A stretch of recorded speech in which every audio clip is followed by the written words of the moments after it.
오늘은 계속해서 창세기 말씀 나누는데요. 37장 18절에서 20절 말씀 본문을 가지고 구덩이에 던져진 꿈 이런 제목으로 말씀 함께 나누도록 하겠습니다. 우리가 지난주죠. 요셉이 꾸었던 꿈에 대한 이야기 함께 나누었는데요. 사람들은 누구나 꿈을 꿉니다. 그런데 그 대부분의 우리가 가지고 있는 꿈은 되게 멋진 낭만적인 그런 꿈들이 많죠. 좋은 직장을 얻고 싶고, 한편으로는 행복한 가정이나 건강한 노후. 우리가 꿈꾸는 것은 그와 같은 낭만적이고 아주 희망적인 일종의 삶의 언어이자 소망입니다. 그런데 세상이 말하는 잘 되는 꿈과 다르게 요셉이 꾸었던 꿈이나 또 성경이 말해주는 하나님이 주시는 꿈은 조금 다른 것 같아요. 하나님께서 주시는 꿈은 정의로운 꿈입니다. 하나님의 마음을 구하는 꿈이에요. 그런데 이런 꿈을 꾸는 사람은 인생이 고달픕니다. 되게 고달프고 어려운 일을 만날 때가 되게 많아요. 정직하게 살려고 하면은 불이익을 당하기도 하고, 신앙을 지키려고 하다 보면 손해를 입는 현실이 되게 많이 생긴다라는 말이죠. 미국에서 인종차별에 대해서 아주 강력하게 항거를 했던 마틴 루터킹 목사님이 계세요. 이분의 그 삶이 이제 워낙에 임팩트가 컸기 때문에 미국에서는 국경일로 마틴 루터킹 데이라고 하는 것까지 있는데요. 이분이 I have a dream이라는 아주 유명한 연설을 했죠. 이런 내용이에요. 나에게는 꿈이 있습니다. 언젠가 조지아주의 붉은 언덕 위에 이전 노예들의 후손들과 이전 노예 소유주들의 후손들이 형제처럼 나란히 앉아 식탁에 마주할 수 있는 날이 올 것이라는 꿈입니다. 나는 꿈이 있습니다. 나의 자녀가 피부색이 아니라 인격의 됨됨이로 평가받는 나라에서 살게 될 것이라는 꿈입니다. 언젠가 조지아주의 붉은 언덕 위에, 요즘에 여러분 우리나라 사람들에게는 이 미국에 한 번도 가본 적도 없었던 조지아라고 하는 동네가 유명해졌잖아요. 그렇죠?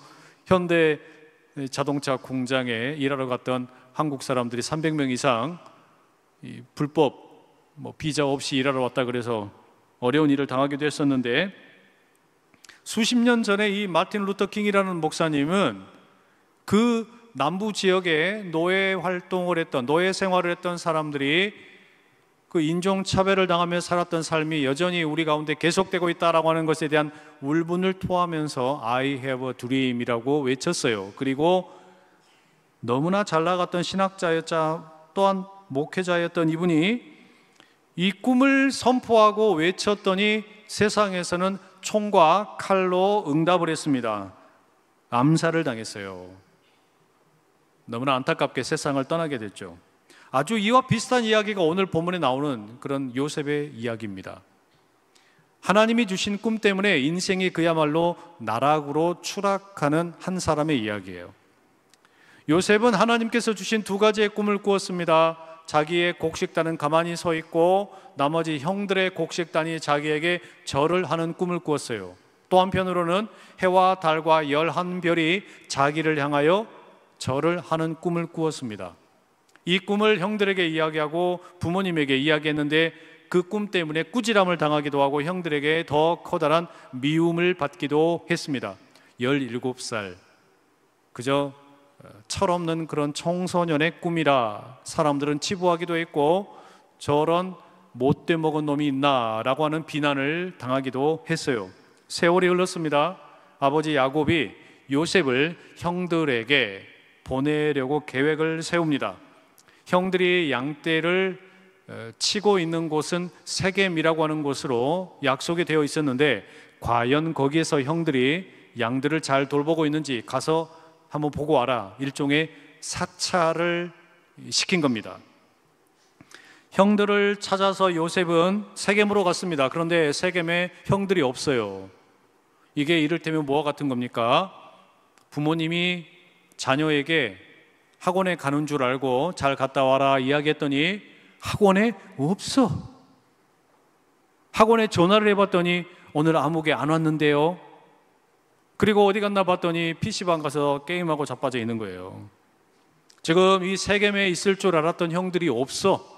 그래가지고 어디 있나 두리번 헤매고 있으니까 그 동네 주민이 이야기해 줍니다.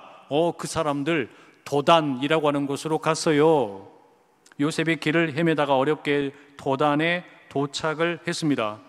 형들은 저기 멀리에서 요셉이 오는 것을 볼 수가 있었습니다. 왜 그랬을까요? 요셉이 입고 있는 이 채색 옷, 알록달록, 그 채색 옷은 금방 눈에 띄었겠죠. 그래서 이 형들이 요셉이 멀리에서 오는 것을 보았습니다. 그런데 이 구절에 또 다른 의미가 숨어 있어요.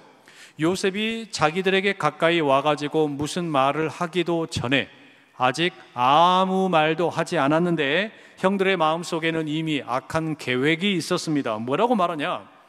요셉의 저 빨강, 노랑, 푸른색으로 알록달록한 채색 옷을 보자마자 형들은 질투심이 나고 갑자기 화가 치밀어 나가지고 요셉을 조롱하듯이 이렇게 말합니다. 서로 이르되 꿈꾸는 자가 오는도다. 꿈꾸는 자가 오는도다. 이건 절대로 긍정적인 평가가 아니죠. 몽상가가 온다는 이야기입니다. 헛된 꿈을 꾸는 자가 온다는 이야기예요. 요셉은 형들에게 그렇게 몽상가 취급을 받았습니다. 그리고 형들은 다가오는 그 요셉을 향해서 아주 끔찍한 계획을 세웁니다. 요셉을 죽여서 구덩이에 던져버리자. 그리고 아버지에게는 짐승이 잡아먹었다고 거짓말을 하자. 그들이 왜 이렇게 극단적인 계획을 했을까요? 본문 20절에 이렇게 적고 있습니다. 한번 읽어보시죠. 화면에 있습니다. 시작. 그의 꿈이 어떻게 되는지를 우리가 볼 것이니라. 요셉의 꿈이 도대체 어떻게 되는지 한번 보자. 제가 지금 꿈을 꿔가지고 글쎄 11개의 이 볕단은 자기를 향하여 절을 하고 있고 해와 달과 별이 11개가 또 자기를 위해서 절을 한다고 그랬는데 어디 한번 보자. 어떻게 되는지 한번 두고 보자. 요셉의 꿈이 어떻게 되나 보자. 여러분, 이건 단순한 동생에 대한 미움이나 시기를 뛰어넘어가지고 더 크게 보면 요셉을 통해 자신들에게 다가오고 있는 하나님의 주권에 대한 도전입니다. 아니, 감히 네가 우리를 다스리는 꿈을 꾸느냐? 네가 믿는 그 꿈이 도대체 어떻게 되는지 한번 보자. 우리가 한번 직접 보겠다. 너의 그 꿈을 말살시켜버리겠다. 이게 형들이 가졌던 생각입니다. 장남 르우벤이 만류합니다. 정신을 차린 거예요. 죽이지는 말자. 그까짓 거 죽일 것까지는 있느냐? 그래서 요셉이 죽음을 면하기는 하지만 그 채색 옷이요, 아버지가 사랑으로 입혀주셨던 채색 옷이 갈기 찢겨지게 되고 구덩이로 던져지게 됩니다. 그리고 형들은 아무 일도 없다는 듯이 요셉을 구덩이에 던져놓고 뭐합니까? 밥을 먹어요. 여러분, 이건 무슨 우리가 사이코패스 영화에 보면 그런 거 있잖아요. 범죄를 저질러 놓고서 이 범인이 아무런 문제가 없다는 듯이 와인을 한 잔 마시고 식어 터진 불어버린 파스타를 집어먹고 치킨을 먹고 그러고 있는 것 같은 장면인 겁니다. 여러분, 이게 인간이에요. 죄악에 사로잡힌 인간의 모습은 이처럼 너무나 잔인합니다. 죄에 의해서 지배를 당하면 인간은 얼마든지 이것보다 더 추해질 수가 있습니다. 제2차 세계대전 당시에 독일에서 나치의 군수 장관을 역임을 했던 알베르트 스피어라는 이 사람이 있습니다. 원래 이 사람은 아주 꽤 잘 나가는 건축가였습니다. 그런데 그가 히틀러에 의해서 군수 장관으로 발탁이 되고 그가 해야 되는 일은 뭐였냐면 그 전장에다가 탱크나 총이나 대포와 같은 것들을 생산을 해서 보내주는 임무였어요. 이 사람은 사실상 히틀러의 후계자로 여겨졌습니다. 전쟁이 끝나고 이제 전범 재판을 받게 되는데 전쟁에 아주 많은 가담을 했다라고 평가를 받게 되면서 23년 동안 뉘른베르크에 있는 감옥에 복역을 합니다. 이 재판이 진행이 되는 동안에 재판관들이 자주 반복해서 물었던 질문이 있었어요. 당신은 유대인들에 대해서 특별한 악한 감정이 없다고 했는데 그렇다면 당신의 주변에 있는 목수들이나 전기 기술자들이나 배관공들이나 건축 인력들 가운데 유대인들이 없어지고 있다라고 하는 것을 알고 있었느냐? 언젠가부터 당신이 일하던 대학교의 유대인 학생들과 유대인의 동료 교수들이 사라지고 있다라고 하는 것을 정말로 몰랐냐? 그랬더니 이 알베르트 스피어의 대답이 걸작입니다. 이렇게 대답을 했어요. No! 아니요. 나는 내 마음을 이미 다 정리했기 때문에 나는 그들을 그리워하지 않습니다. 그들은 나의 마음 속에서는 이미 존재하지 않습니다. 여러분, 악이 우리를 지배하게 되면 이런 지경에 빠지게 돼요. 사람을 대상으로 보지 않고 제거해야 할 존재, 없어도 되는 존재로 치부하게 만들어버리는 겁니다. 지금 요셉의 11 형제들이 그랬던 거예요. 형들이 그랬던 겁니다. 요셉을 사람으로 보는 게 아니라 그저 없어져야 할 존재로 생각을 한 겁니다. 그래서 이들의 분노가 치밀어 올랐던 것이고 요셉을 산채로 구덩이에 빠뜨렸죠. 그런데 이 분노가요, 얼마 못 가가지고 바로 이제 탐욕으로 바뀌게 됩니다. 요셉의 형들이 지나가는 미디안 상인들을 보게 됩니다. 그때 다른 대안이 생각났어요. 아니, 요셉을 뭐 하려고 그냥 죽이냐? 그냥 죽여버리지 말고 팔아버리자. 인신매매를 하자. 그러면 우리가 돈을 받게 될 것이고 이 돈을 가지고 괴기도 사 먹고 술도 사 먹고 우리가 더 많이 즐길 수 있지 않겠느냐. 형들이 갖고 있던 이 분노가 금세 탐욕으로 바뀌게 되었습니다. 그래서 요셉은 이제 복수의 대상에서 돈을 가져다 줄 물건이 되어버린 거예요. 요셉은 은 20에 미디안 상인들에게 넘겨지게 된 겁니다. 정말 기구한 운명이죠.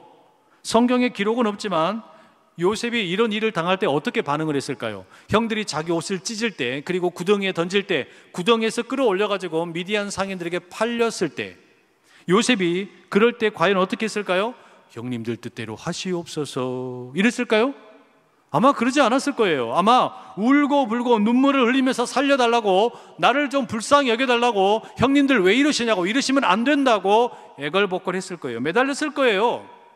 한마디로 말하면 요셉의 인생이 망한 겁니다. 그런데 여러분, 엄밀하게 따져놓고 보면 지금 요셉의 인생이 왜 이렇게 망해버렸습니까? 요셉의 인생이 이렇게 망하게 된 근본 원인은 꿈을 잘못 꾸었기 때문이었어요. 그렇죠? 꿈을 잘못 꾸었다가 이 지경에 이르게 된 겁니다. 요셉의 꿈이 형들의 자비로움을 완전히 봉쇄시켜버렸습니다. 그저 철부지 10대 소년이었을 뿐인데 이 하나님의 꿈 때문에 인생이 제대로 꽃을 피워보지도 못하고 저물게 된 겁니다. 마치 양처럼, 소처럼 미디안 상인들에게 매매가 되어버렸습니다. 요셉의 꿈이 끝난 것처럼 보이는 거예요. 형들은 이어서 아주 치밀하게 작전을 짭니다. 순념소 한 마리를 죽입니다. 그리고 요셉의 채색 옷에다가 그 피를 바르게 되죠. 그걸 아버지 야곱에게 가져다 주면서 말합니다. 아버지, 들짐승이 글쎄 요셉을 이렇게 갈기갈기 찢어버린 것 같습니다. 요셉이 들짐승에게 죽었습니다. 아버지, 어떡하죠? 너무 안타깝습니다. 아마 아버지 야곱은 자기 스스로를 자책했을 거예요. 내가 괜히 요셉을 형들에게 보냈구나. 형들은 어땠을까요? 요셉을 팔아버린 자신들의 이 일들이 혹시라도 들킬까 봐 두근반, 세근반, 네근반, 다섯근반 근심하고 두려워했겠죠. 이 어떤 영화보다 또 드라마보다 기가 막힌 비극이에요. 여기서 여러분, 우리가 던져야 될 질문이 하나 있어요. 아니, 도대체 누가 이런 꿈을 필요로 할까 하는 겁니다. 아니, 왜 하나님께서는 요셉에게 이런 꿈을 주셔가지고 요셉 자신과 그의 가족 전부를 더 커다란 비극 속으로 집어넣고 있느냐? 정말로 진절머리 나는 이 인생을 살아가게 하느냐? 야곱의 가족이 지금 얼마나 힘든 시간들을 겪었습니까? 야곱이 자기 아버지와 또 형을 속이고 하란 땅으로 도망을 갔다가 20년 만에 돌아와서 그 이후에 있었던 이 가족들 속에 안 그래도 상처가 많은데, 안 그래도 지금껏 문제투성이었는데 요셉이 꿈을 꾸게 된 이후로 또 한 번 이렇게 가족이 그냥 사분오열되게 만들어졌잖아요. 그래서 질문이 생기는 겁니다. 아니, 도대체 누가 이런 꿈이 필요하냐라는 말이에요. 이런 꿈이 도대체 왜 필요하겠어요? 하나님께서 만약에 정말로 이런 꿈을 주셨다면 이런 꿈이 잘 뿌리 내리고 줄기가 자라고 잎사귀가 나고 꽃이 피고 열매를 맺을 수 있도록 알뜰살뜰 잘 돌봐주셔야지. 아니 어떻게 하나님께서 이런 꿈을 주셔놓고서 인생을 이토록 철저하게 망가지게 만들어버리냐 그 말이에요. 안 그렇습니까? 여러분도 이렇게 되고 싶으세요? 아니 여러분도 하나님의 꿈을 주셨는데 이처럼 구덩이에 던져지는 그런 인생을 살고 싶냔 말이에요. 하나님이 뭔가 나에게 꿈도 주시고 비전도 주시고 계획도 주셨고 아름다운 인생을 꽃피울 수 있도록 뭔가 말씀을 하신 것 같은데, 아니 왜 우리가 때때로 그렇게 구덩이 속에 던져지는 것 같은 일들을 경험해야 하느냐라는 말이에요. 이런 질문을 교리적인 언어로 단순하게 답하기는 참 어렵습니다. 모든 것이 하나님의 섭리입니다. 모든 것이 하나님의 계획입니다.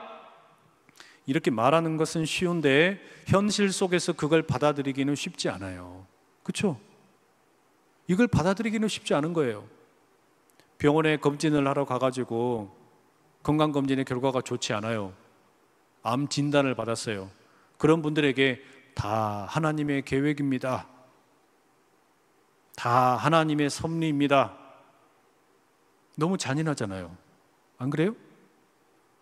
사랑하는 가족을 잃어버린 그 가족들에게 다 하나님의 계획입니다.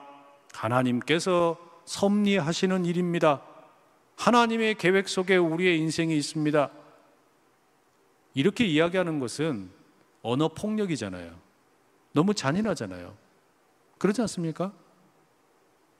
모든 것이 하나님의 뜻 아래에 있다라고 하는 은혜로운 설명만으로는 이 본문 속에 요셉이 처하고 있는 현실이나 오늘 우리가 살고 있는 현실 속에서도 마치 내 인생이 지금 이 요셉의 꿈처럼 구덩이에 던져진 것 같은 일을 경험하는 사람들에게는 너무 잔인해.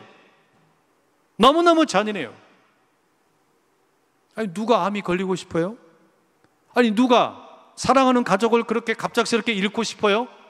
그 자리에서 교리적인 언어로 답한다라고 하는 것은 어찌 보면 또 다른 폭력입니다. 그런데 여러분, 우리가 창세기를 1장부터 50장 끝까지 아무리 읽어봐도 또 성경 전체를 읽어봐도 왜 요셉의 꿈이 그의 고난과 가족의 비극을 일으키고 있는지 전혀 설명을 해주지 않습니다. 답을 주지 않아요.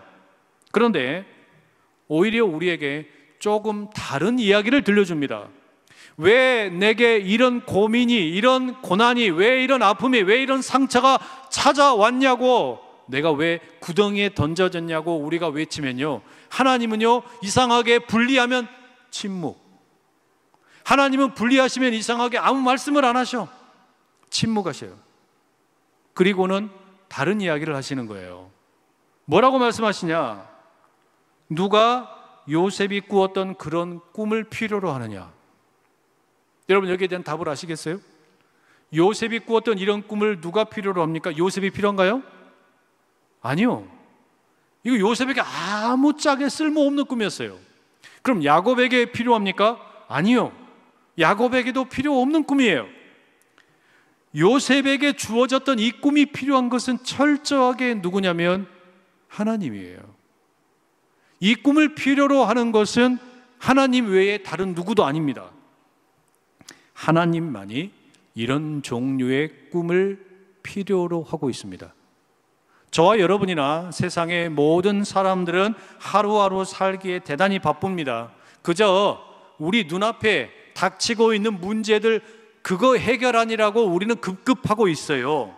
그런데 하나님께서는 그런 세상 속에 살아가는 우리들을 때때로 부르십니다. 그리고 꿈을 주신단 말이에요.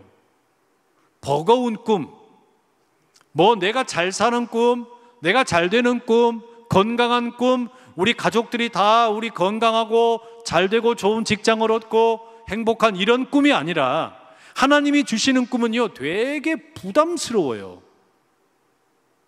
그래서 여러분 우리가 찬양할 때 하나님의 꿈이 나의 비전이 되고 예수님의 성품이 나의 인격이 되고 성령님의 권능이 나의 능력이 되길, 우리 이렇게 찬양하잖아요. 그 찬양을 하는데 여러분, 그거 되게 위험한 찬양이에요. 하나님의 꿈이 나의 비전이 된다. 그럼 여러분 뭘 각오해야 됩니까? 구덩이 속에 들어갈 각오를 해야 돼요. 그렇잖아요. 왠 줄 아세요? 하나님께서 누군가 꿈을 줘야겠다 작정을 하고 그를 부르기 시작을 하면 누구 한 사람도 예외 없이 인생이 꼬여요. 성경에서 하나님이 그렇게 부른 사람들 중에 인생이 꼬이지 않은 사람이 없습니다. 아브라함 보세요. 멀쩡하게 잘 살아가는데 갈대아 우르 지역에서 부르셔가지고 아무도 모르는 곳으로, 아무런 친척도 없고 누구 한 사람 의지할 곳도 없는 곳으로 하나님이 부르셨어요. 그게 쉬운 일입니까? 야곱에게도 꿈을 주셨어요. 그리고 요셉에게도 꿈을 주신 겁니다. 모세에게도 40년 동안 이집트의 왕자로 살다가 40년 동안 도망자로, 살인자로 숨어 살다가 80세가 되었을 때 하나님 부르셨잖아요. 너 저기 다시 가라. 이집트에 다시 가가지고 종살이하고 있는 내 백성을 구원해라. 여러분, 이거 아주 복잡한 꿈입니다. 어려운 꿈이에요. 다윗에게도 꿈을 주셨어요. 하나님의 이름을 영화롭게 하고자 하는 꿈. 그래서 여러분, 그 꿈이 어떻게 행동하게 만들었습니까? 블레셋의 거인 골리앗과 맞서서 싸우게 만드셨잖아요. 여러분, 이건 낭만적이지가 않아요. 우리 앞에 골리앗이 서 있는데 이게 어떻게 낭만적이겠어요? 무섭죠. 잘못하면 바로 밟혀 죽는 겁니다. 사지가 찢어지는 거예요. 이사야, 예레미야, 에스겔과 같은 하나님의 예언자들에게도 하나님의 꿈을 주시는데요, 기가 막혀요. 이사야나 예레미야나 에스겔, 그 이 선지서들의 말씀 읽어보면요, 아내가 죽었는데 슬퍼하지도 못합니다. 땅을요 그냥 헐값으로, 나라가 망하기 직전인데 그 땅을 갖다가 사야 돼요. 문서를 갖다 받아놓고 사야 됩니다. 나라가 망하는데 부동산 거래를 왜 해요? 있던 것도 팔아야지. 하나님이 이상한 말씀들을 막 하시는 겁니다. 그러니 성경에 등장하는 하나님의 사람들은요, 모두가 다 꿈을 꾸는 사람들이었는데 이건 낭만적인 게 아니에요. 절대로. 우리 청소년들 뭐 집회 같은 데 가가지고 하나님의 꿈을 꾸십시오, 여러분 하나님의 비전을 받으십시오, 다 그거 여러분 사탕 발림이에요. 니들 그거 이야기 듣고서 헷가닥 하면 큰일 난다. 인생 꼬인다. 하나님의 꿈꾼 사람 치고 구덩이에 던져지지 않은 사람이 없단 말이에요. 누구 한 사람 예외 없이 하나님의 꿈을 받게 된 사람들은요, 구덩이에 처박히는 경험을 했습니다. 왜 그럴까요? 왜 하나님의 꿈을 꾸는 사람들이 예외 없이 다 구덩이 속에 던져지는 것 같은 이런 어려움을 만날까요? 이유는 너무 간단합니다. 왜냐하면 세상이 하나님의 꿈을 싫어하기 때문입니다. 세상은요, 하나님이 주시는 꿈을 꾸는 것을 극도로 싫어합니다. 왜냐? 하나님의 비전을 따라 살려고 하는 사람들이 꿈을 꾸고 있는 내용이 뭡니까? 세상이 되게 싫어하는 거예요. 사람들에게 막 희망을 주고 생명을 주려고 그러고 희망을 주고 함께 더불어 살게 만들고 희생하게 만들고, 다 이런 꿈이잖아요. 그러지 않습니까? 이게 하나님이 주시는 꿈입니다. 그런데 사탄과 악마가 우리에게 이 세상 가운데 살아가도록 하려고 하는 건 다 뭐예요? 혐오의 꿈을 꾸게 만들고 미워하게 만들고 생명을 짓밟게 만들고 이기적으로 만들고 네 혼자 잘 먹고 잘 살아라고 세상의 꿈은 우리를 속삭인단 말이에요. 이 둘이 절대로 하나가 될 수가 없어요. 그러니까 우리가 하나님의 꿈을 꾸게 되면 사탄이 그 하나님의 꿈을 좌절시키기 위해서, 그 하나님의 꿈이 우리 속에서 열매를 맺지 못하도록 하기 위해서 업어치기를 했다가 협박을 했다가 구덩이에 던졌다가 계속해서 괴롭힌다는 이야기입니다. 그리고 뭐라고 말하냐? 너 그런 거 꾸면 너 힘들다. 너 그런 하나님의 꿈 꾸면 힘들다. 너 계속 그렇게 까불면 내가 너 죽인다. 너 내가 죽인다. 사탄이 그렇게 협박을 해요. 그래서 요셉이 구덩이에 던져지고 미디안 상인들에게 은 20에 팔리게 되었을 때 세상의 악이, 마귀가, 사탄이 뭐라고 외치겠습니까? 그런 꿈 없어! 끝났다! 하나님의 꿈은 끝났다! 하나님께서 요셉에게 주셨던 꿈, 꼴 좋다! 끝났다! 정말로 그럴까요? 사실 여러분, 요셉이 구덩이에 던져지고 은 20에 팔리게 되었을 때 이 성경 말씀을 읽다가 우리는 조마조마합니다. 이거 어떻게 되는 걸까? 이야기를 다 알면서도 만약에 우리가 처음부터 읽어가고 있다면 이 내용을 읽어갈 때 긴장이 될 수밖에 없어요. 게다가 38장 다음에 넘어오는 장으로 가면요, 요셉이 안 나와요. 갑자기 유다의 이야기가 나옵니다. 그러니 어떻게 생각합니까? 큰일 났다, 요셉의 꿈이 이제는 사라진 걸까? 이런 생각이 드는 겁니다. 그러나 우리가 알고 있는 게 있어요. 아직 요셉에게 주어졌던 하나님의 꿈이 끝나지 않았어요. 아직 우리는 하나님께서 요셉에게 주신 이 꿈이 사망했다라고 하는 전사 통지서를 받지 않았습니다. 이 꿈이 아직 살아있어요. 아주 잠시 잠깐 무대에서 사라졌을 뿐입니다.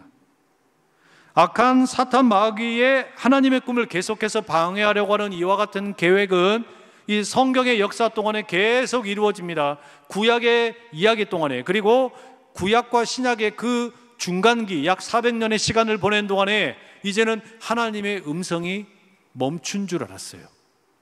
진짜로 이제는 하나님의 꿈은 역사 속에서 사라졌구나, 드디어 이제는 마귀의 세상이 열렸구나, 잔치 열렸다라고 생각을 했습니다. 그때 하나님께서 무슨 일을 하시느냐? 마귀가 만세를 부르고 있는 그때에 하나밖에 없는 독생자 아들 예수 그리스도를 이 땅에 보내십니다. 그리고 하나님의 꿈이 무엇인지를 가장 선명하게 예수님을 통해서 선포하셨어요. 마태복음 5장에 예수님께서 산에 올라가셔가지고 수많은 사람들 앞에서 설교를 하십니다. 그 중에 제일 먼저 던져주신 말씀이 팔복의 선언이었어요. 이런 말씀이죠. 가난한 자에게 복이 있다, 애통하는 자에게 복이 있다, 온유한 자가 복이 있다, 의에 줄이고 목마른 자가 복이 있다, 긍휼히 여기는 자가 복이 있다, 마음이 청결한 자가 복이 있다, 화평하게 하는 자가 복이 있다, 의를 위하여 핍박을 받는 자가 복이 있다. 왜냐하면 하나님의 나라가 그들의 것이기 때문이다. 하나님의 꿈이 그들의 것이기 때문이다. 하나님이 그들과 함께하기 때문이다.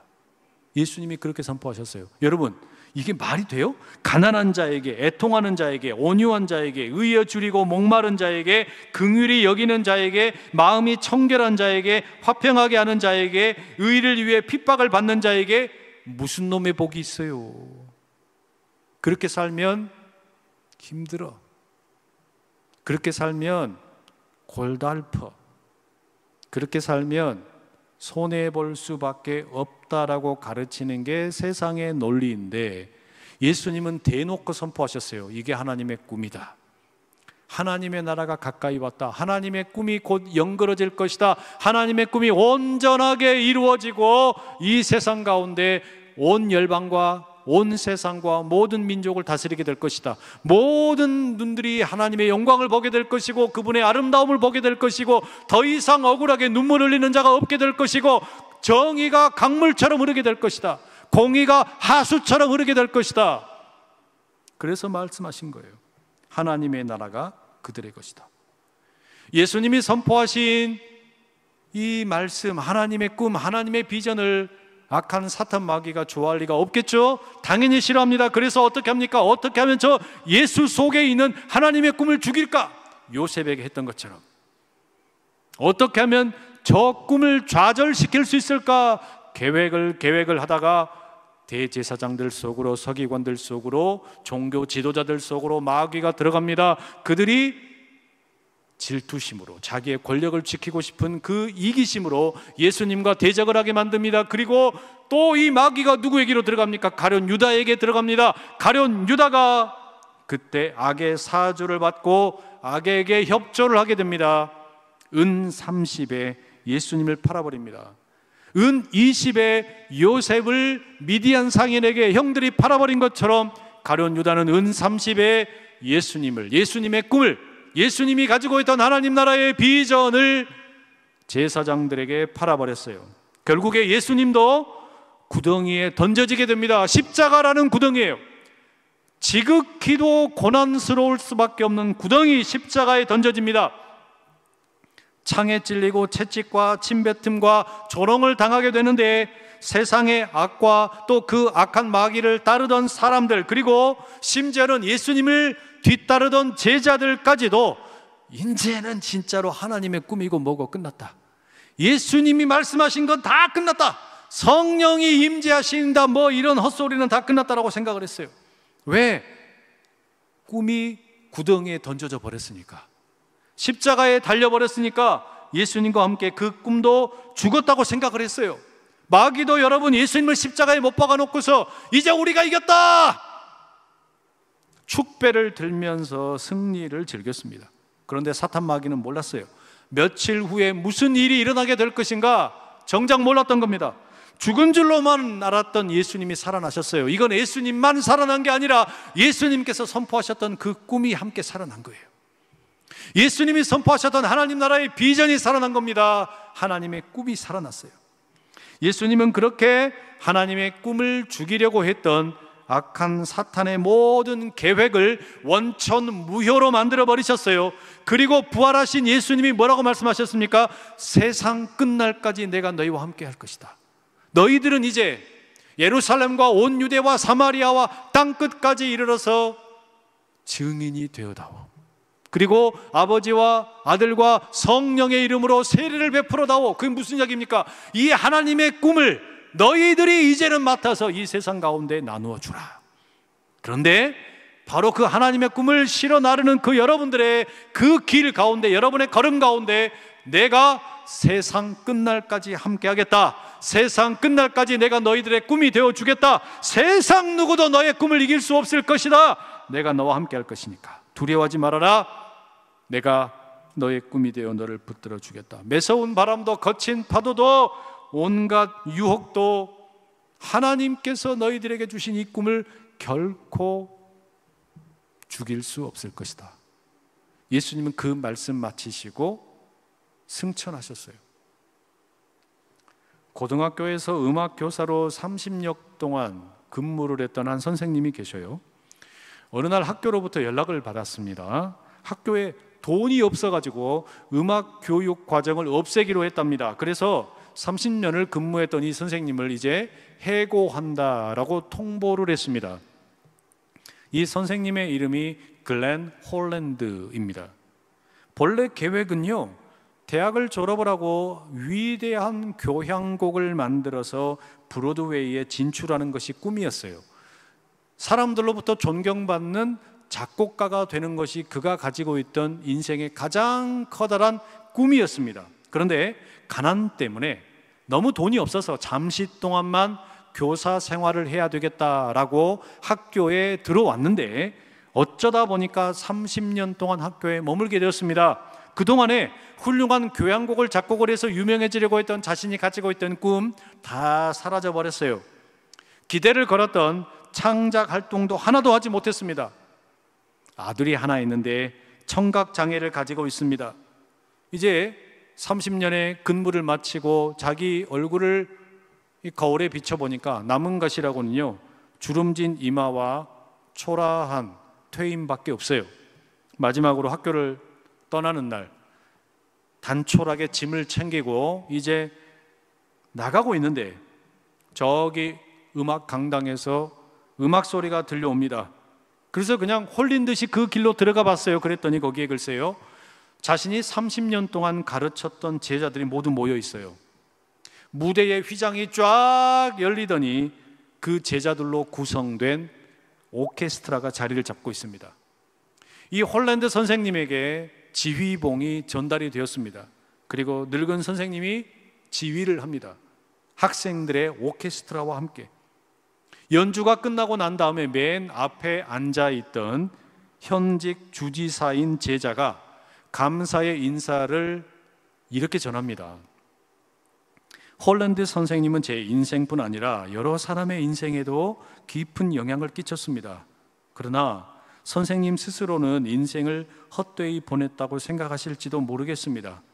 홀랜드 선생님은 부와 명예를 초월한 송강을 하셨습니다. 주위를 둘러보세요. 이 강당 안에 선생님의 손길이 닿지 않은 인생은 하나도 없습니다. 선생님 덕분에 우리는 모두 훌륭하게 성장했습니다.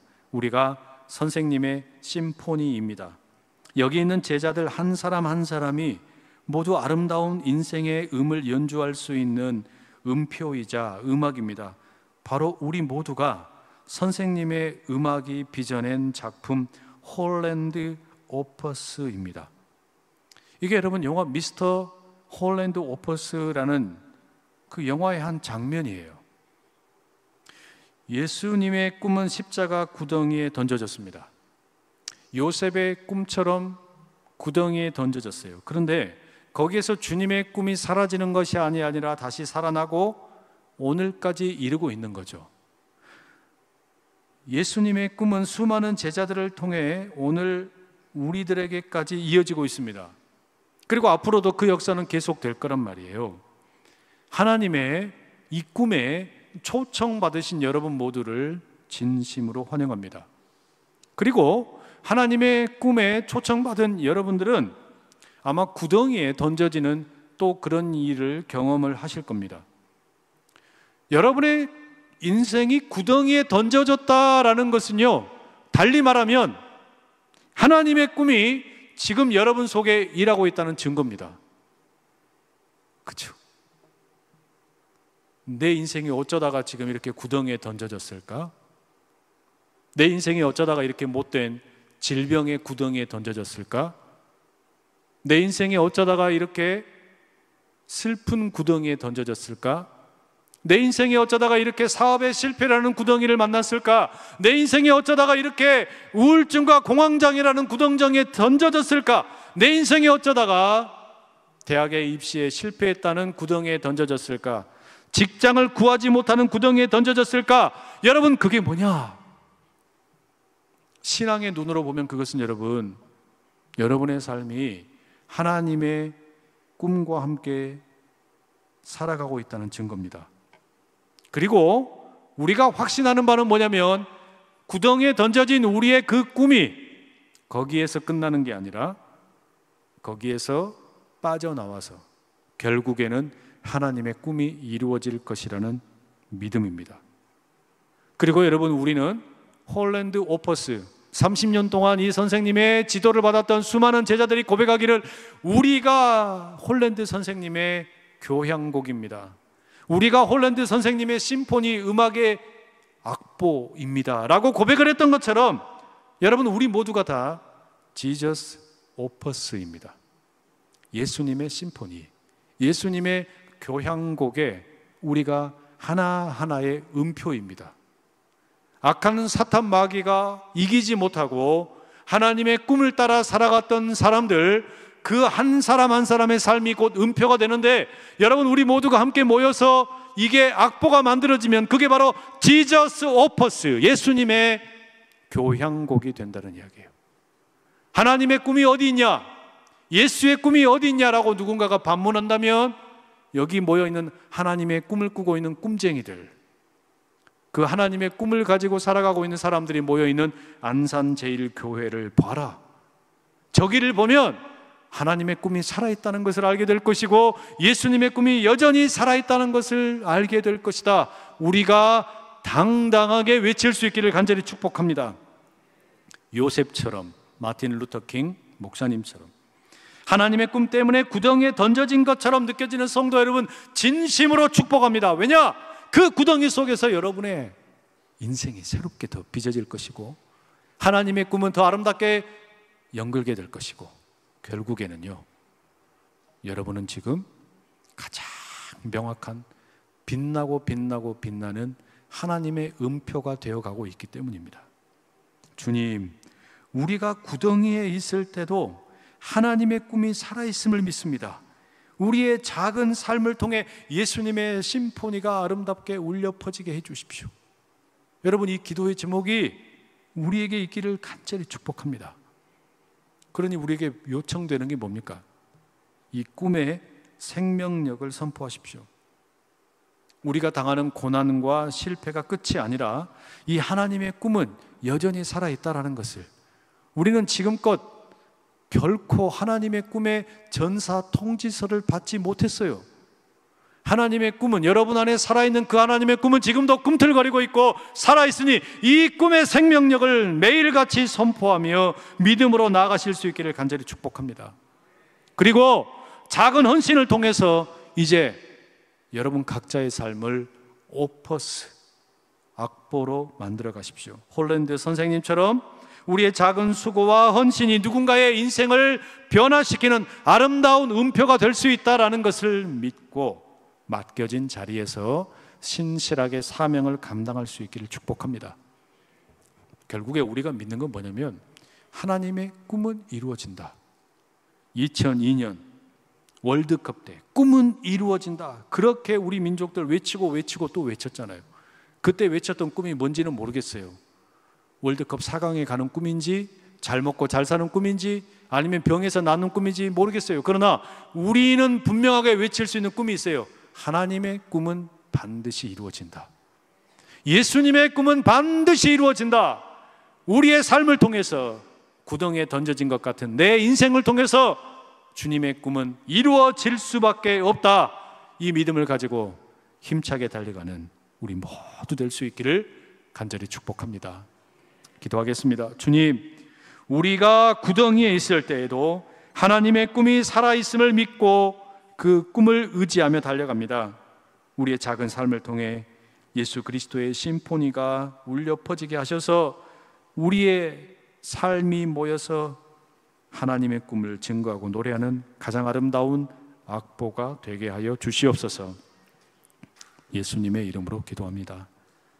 아멘.